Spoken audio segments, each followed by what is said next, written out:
जी जनाब हुण तुहानूं मैं विजिट कराना जलो पार्क दे पार्ट नंबर 2 का। चलते हैं देखते हैं पार्ट नंबर 2। जनाब दरम्यान में एक फवारा वे, लेकिन फवारा इस टाइम बंद है क्योंकि दोपहर का टाइम है और बच्चे ये चिल कर रहे हैं। उन्होंने अपने खेलने की प्लेस बना ली है, लेकिन फवारा बहुत खूबसूरत है, स्टार टाइप के बनाया जिवें सितारा हुंदा ना, इस तरीके।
जनाब पार्क के अंदर एक छोटा जिहा एरिया है जिन्होंने बहुत खूबसूरत तरीके दे नाल शेप दी गई है और बड़ी ज़बरदस्त तरीके दे नाल मैनेज किया गया है। उहदा मिड है यानी कि दरम्यान है और ये छोटी छोटी सड़क दे के ओपोजिट तरीके दे नाल मतलब मरले मरले की जगह दे पौधे लगाए गए हैं और बहुत खूबसूरत तरीन पौधे ने ये।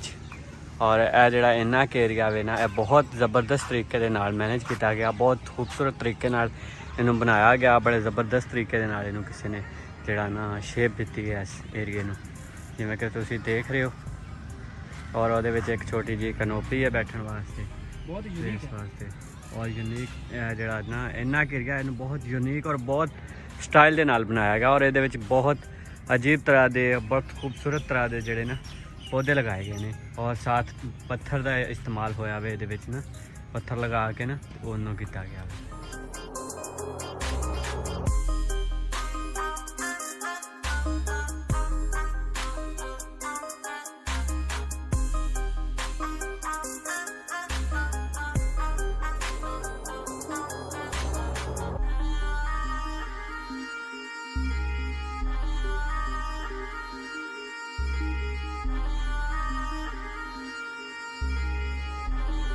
जनाब जिमें कि वाकिंग ट्रैक है वाक वगैरह करने वास्ते वह तो हर पार्क के पाया जाता है।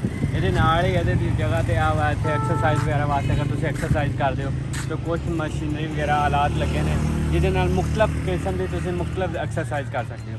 ये सड़क गुजरी है, मेरे ख्याल सड़क जी अगे कितने जा रही है, अगे कितने मकाम से जा रही है, ये बारे मैंने पता नहीं है। लेकिन ये एक एकड़ का रकबा जिमें मैं तुम पिछले दिखा चुका हाँ, एक एकड़ का रकबा इन्ना खूबसूरत करके बनाया गया कि मैं पहले इस जगह का किसे नहीं देखा। इवें पहले मैं बहुत सारे पार्कों में गया लेकिन इस तरीके का सीन मैं कितने नहीं देखा। ये जनाब उत्थे क्रिकेट का ग्राउंड भी है, क्रिकेट खेड सकते हो, क्रिकेट वास्ते बहुत बड़ा ग्राउंड दिता गया। और यह जोड़ा पार्क है मेरे ख्याल ना पता नहीं काफ़ी बड़े रकबे के फैलिया होया वा, मैं कोई हिसाब नहीं लगा सकता या जज नहीं कर सकता। बाकी क्रिकेट के मुख्तलिफ छोटे छोटे ग्राउंड भी है, उधर भी लड़के खेल रहे हैं, उधर भी खेल रहे हैं। बाकी इतने दरख्त जोड़े ने दरख्त भी बड़ा ज़बरदस्त माहौल इतने बना रहे हैं। खूबसूरती का जो असल राज है इतने दरख्त है और सायादार जगह है, थां थां से साया, जबकि फुल धुप है, इस टाइम फुल गर्मी है। लेकिन जो इतने ना साया वा साए की वजह तो बंदे ने महसूस नहीं हो रही गर्मी। बाकी अगर रोड पर निकलो, बाहर रोड पर निकलांगे तो 3 बजे का टाइम है और 3 बजे फुल धुप होंगी है, सूरज ऐसे सब इस तरह सिर से होंगे वा। बट ये इतने कोई नहीं, साया हर तरफ साया वा कि ज़रा फील नहीं हो रहा यार गर्मी है और हवा भी चल रही है। बड़ा खूबसूरत मौसम भी लग रहा था, बड़ा प्यारा लग रहा है। इतने आके बस बड़ा इंटरटेन कर रहे हैं इस पार्क के। बाकी अगे भी चलते हैं, अगे देखते हैं होर ये जगह ने वो भी तुहानूं दिखाने।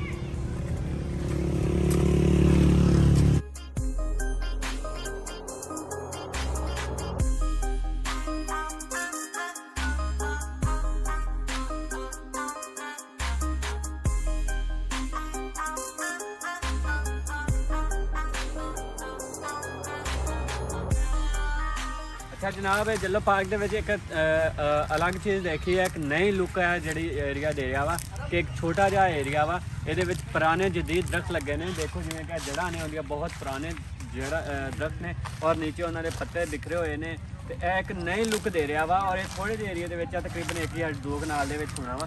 ਹਰ ਤਰਫ ਹਰਿਆਲੀ ਆ, ਲੇਕਿਨ ਇਸ ਜਗ੍ਹਾ ਤੇ ਜਿਹੜੇ ਪੱਥਰ ਪਏ ਨੇ ਖੁਸ਼ਕ ਪਏ ਨੇ। ਔਰ ਇਹ ਜਿਹੜੇ ਦਰਖਤ ਨੇ ਇਹ ਕੋਈ ਪੁਰਾਣੇ ਜਦੀਦ ਦਰਖਤ ਨੇ ਤੇ ਇਹਨਾਂ ਦੀਆਂ ਜੜ੍ਹਾਂ ਦੇਖ ਰਹੇ ਹੋ ਤੁਸੀਂ, ਇੱਕ ਜੰਗਲਾਤ ਦਾ ਸ਼ਕਲ ਪੇਸ਼ ਕਰ ਰਹੇ ਨੇ, ਇੱਕ ਜੰਗਲਾਤ ਦਾ ਮਾਹੌਲ ਪੇਸ਼ ਕਰ ਰਹੇ ਨੇ, ਇੱਕ ਜੰਗਲ ਵਾਲੀ ਸ਼ੇਪ ਆ ਰਹੀ ਹੈ। ਮੈਨੂੰ ਇਹ ਜਿਹੜਾ ਚੀਜ਼ ਬੜੀ ਪਿਆਰੀ ਲੱਗੀ। ਹੋਰ ਵੀ ਕਾफ़ी ਪਾਰਕ देखे ने, लेकिन इस तरह का मैं निज़ाम नहीं देखा। बाकी पार्क तो बहुत बड़ा वा। मैं अपने माइंड के मुताबिक कहाँ कि अगर मैं पूरे नू देखा ना तो मेरे लिए इसलिए एक दिन लाजमी चाहिए वा कि बहुत बड़ा पार्क है। बाकी मैं तुहानू मेन चीज़ां दिखा रहा वा। बाकी अगे भी चलते हैं, अगे भी जी मेन चीज़ आ वो मैं विजिट करवा सकता, पूरा पार्क विजिट नहीं करवा सकता क्योंकि बहुत बड़ा पार्क है। अगे चल के जी मेन चीज़ां वो तुहानू दिखाने वा, उन्होंने व्यूज़ दिखाने वा, उस तो बाद फिर तुहाडे नाल मशवरा शेयर कर।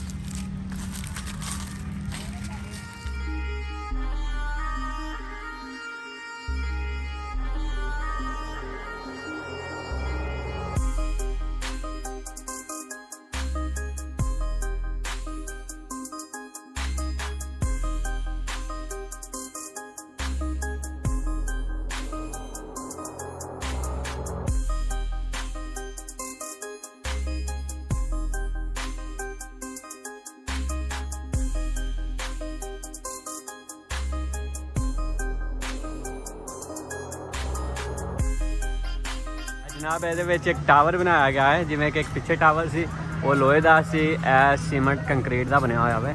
और इस टावर के उत्ते चल के फिर ऊपर का भी तुहानू व्यू दिखाने वा।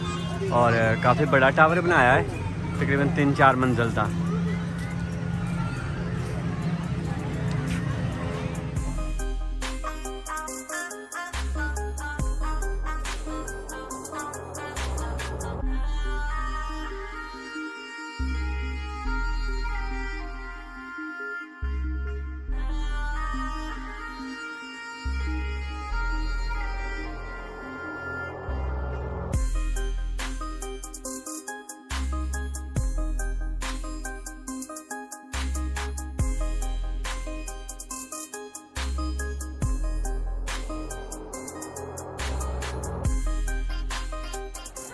जिस तरह के जनाब मैं तुहानू पूरा पार्क दिखाया, पार्क तो बहुत बड़ा है, मैं कंप्लीट नहीं दिखा सकता, लेकिन मेरी मशहूर और फेम जो मकामात ने मेन पॉइंट ने वो मैं तुहानू दिखाए, जिन्ना मैं कोशिश की कि मैं तुहानू सारा दिखावा। मैं तुहानू सारा दिखाया। ये बैक साइड पे सामने जू है, इधर झील है, उधर ही साइड पे लगे हुए हैं झूले वगैरह, बच्चों के प्ले ग्राउंड है। लेकिन खैर मैंने तुहानू पूरा सारा नहीं दिखा सकिया, लेकिन कुछ हिस्सा इहदा दिखाता मेन पॉइंट। बाकी मैनू पार्क जो ना बहुत ही खूबसूरत लगा, बहुत आला पार्क है, कोई यदि टिकट नहीं है इत्थे। अगर बच्चे प्ले ग्राउंड वास्ते झूलों से जाते हैं या उत्थे जाते हैं, उन्होंने भी टिकट बहुत मकबूल है, 40 रुपए 60 रुपए, और बहुत ही मुनासिब पार्क है। अगर तुसी कभी आओ लाहौर का चक्कर लाओ या इधर तुहाडे आने का ज़हन बने, चलो पार्क वाल ते इधर मुगलपुरे वाली साइड वाला चलो पार्क। अगर तुहाडा कभी मतलब माइंड बने या कोई गैदरिंग हो, कोई दोस्त आना चाहते हो तो इस जगह तो जरूर आओ, एक दफ़ा विजिट जरूर करो। बहुत खूबसूरत पार्क है। और कॉमेंट के दसना कि तुहानू पार्क कैसा लगा। ये मैनू इजाज़त दी जाए। इंशाअल्लाह अल्लाह रखे खैर, नवे भी लोग दे नाल कल सुबह फिर मिलांगे। तब तक ले अल्लाह।